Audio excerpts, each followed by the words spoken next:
Well, good afternoon, everyone. Going to give you an update here on what's going on at Farmwskiville lately. And the first one is the chickens. So these are some of the 70 chickens that we have right now, and they are much bigger than they used to be. So this is what they look like a couple months after we got them. They're just getting to a point here where they're going to be probably laying eggs soon. So we got to work on getting the actual laying mobile finished so they lay their eggs in a place where we can find them. You can see we got some storms coming in. It's actually drizzling just a little bit as I speak, so I want to try to get this done before it downpours. Here are the egg mobiles. We mainly use them so that the chickens can sleep at night. They fit quite nicely, all 70 of them in here, and they like to crowd together, even in the hot weather. Well, at night anyway, they love to bunch up together, and they do a pretty good job of dispersing themselves evenly. Sometimes I have to help them out. Got their waters over here and their feeders. These are our makeshift shade mobiles. We'll be making a better one here soon, where one of these will make the same surface area of shade as two. But you can see the chickens are underneath here feeding, and this way we keep their feeders dry. They would eat the feed if it got wet, but I like to try to keep it dry so it doesn't gum up. We have 4 of them, 4 feeders. And we move them every day. So they come to the egg mobiles just after the sun goes down, and then I come out and close them up. And we haven't had any kind of an animal attack that we're aware of. There's no indication on these egg mobiles that anything has tried to get in, so I'm happy with these prototypes right now. All right, so that's one of the big things. Let's go take a look at the silvopasture then, because I think that was a major thing we had done. So the silvopasture, the last time I recorded anything was probably about, at least for the intro video, probably 2 months ago now. And so the concept of where this was laid out has now been cut in. Had a gentleman come here with his disc mulcher, and he cut everything in, and then after we got everything laid out right, then he came back with his drum mulcher, and he was really able to do a nice job of getting everything mulched up. And as opposed to root raking, where we're really digging into the soil, and I don't feel like doing that, he's able to take care of a lot of the palmettos. So we have essentially a 20-foot wide riparian buffer on either side of a 30-foot wide silvopasture lane. Why is it silvopasture? Well, we have trees on this pasture. That's what makes it silvopasture. So it's just pasture with trees. And we do have palmettos coming back up, but they're not nearly as numerous as what they were when we started. And this is growth after about probably a month and a half. So what do we want to do with this? Well, there's a couple options. Initially, I wanted to rake it up into a big pile and then add things to it to make compost. But I was told by a couple people down here that because of the hot, humid weather, that it will actually decay down pretty quickly, and there's really no need to do a whole lot with it. That's fine, but it is acting as a mulch right now, since it's spread out like it is.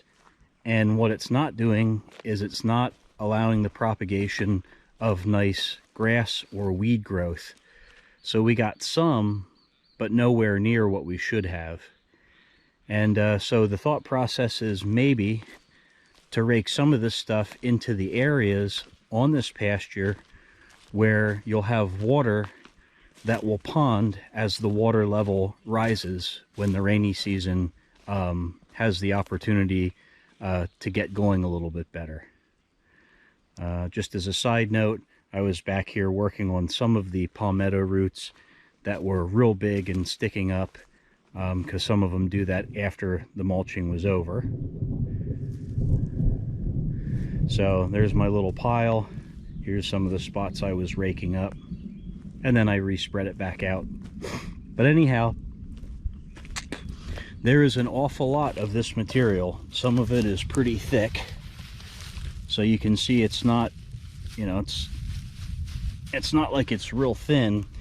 And the forestry mulcher did work some of it into the soil, but not a ton. You know, that machine is not designed to churn things into the soil like a rototiller would. So I want to walk down here and show you one spot where the water actually comes onto the silvopasture as the water level rises. And you must understand that when the water level rises, it normally doesn't rise real fast. Like it's not a flash flood condition. So when the water level rises and then goes back down, it's not taking all the nutrients from the mulch or compost with it. So over here on the southern border, we have a stream that runs by, and the water will slowly come up here and will cover some of this area. And I have seen it already, if we go over here, where it'll even sit right here kind of close to under this tree. So I can rake a bunch of this material here. I can rake that up and put it where the water is going to be, and it'll break down. The areas then that are cleared, so if I was to clear this away, you can see the soil underneath it. You'll get grass and weed growth at those places. And that's kind of what we're looking for. So I can go down here and show you another spot where we had less of this mulch material and where grass started coming in.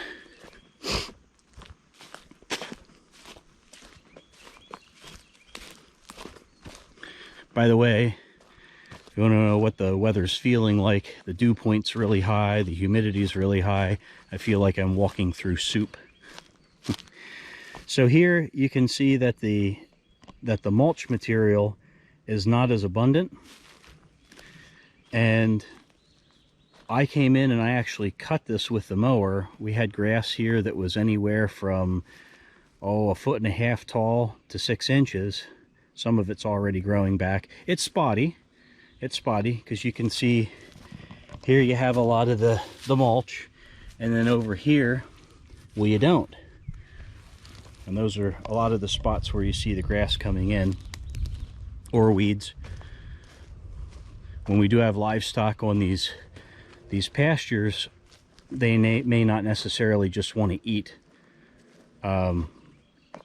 grass. They may want to eat weeds, and weeds are basically something that you don't want. We want as many weeds that an animal will eat. And the grass variety will be that which is common to down here, as opposed to me going and buying a huge bag of grass seed and putting one type of monocrop grass down in the pasture. So we want a large variety. Here's a dry stream right now, River Run.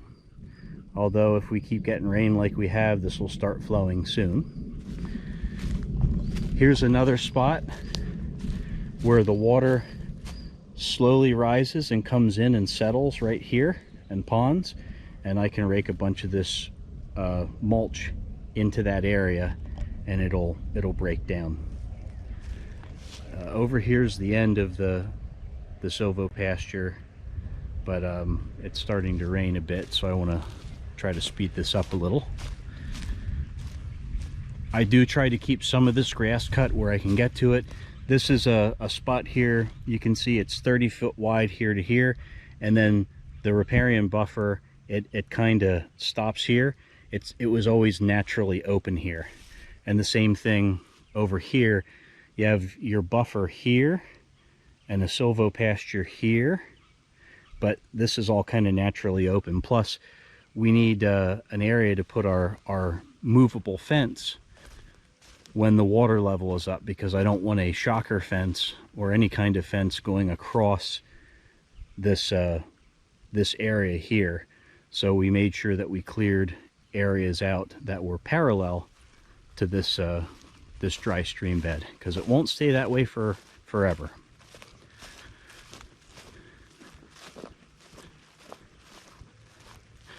We do have one spot that we need to try to get cleared out. Just show you here and over here. So I was saying we do have one spot we need to try to get cleared out yet, and that's over here. We have a large area of brush when we move the double wide, and it's right here in front of us. So that's got to be removed. There's a pasture that comes this direction on the other side of this big mound of brush and trees and other things like that. So we're going to have that mulched down with the mulching machine after it gets spread, and then we'll use that as nice compost to put on the pasture, because that's the idea. We're going to be putting a lot of compost down on pasture. The rain's starting to pick up. So one final thing is the pond. I know you probably saw it on other videos, but the pond is pretty low. In fact, some years it goes down to where there's grass growing in the bottom of it. So at this current time, it's low, but if we keep getting this rain, when the groundwater level comes up, the pond level will come up too, and then that's it. It'll be all the way up to here, right at the edge.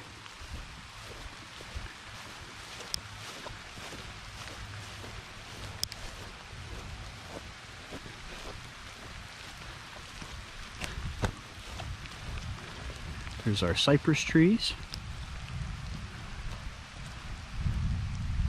They're getting bigger.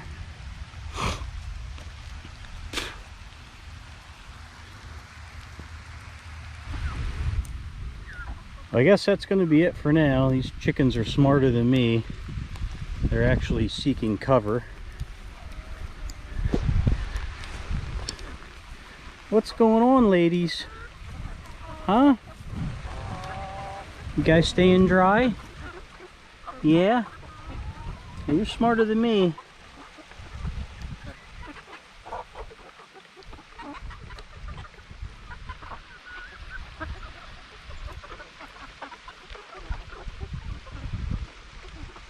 So I suppose that's it for now. I'm sure there will be more to come soon. What's up, lady? What's up, chicken? Hmm? What's going on?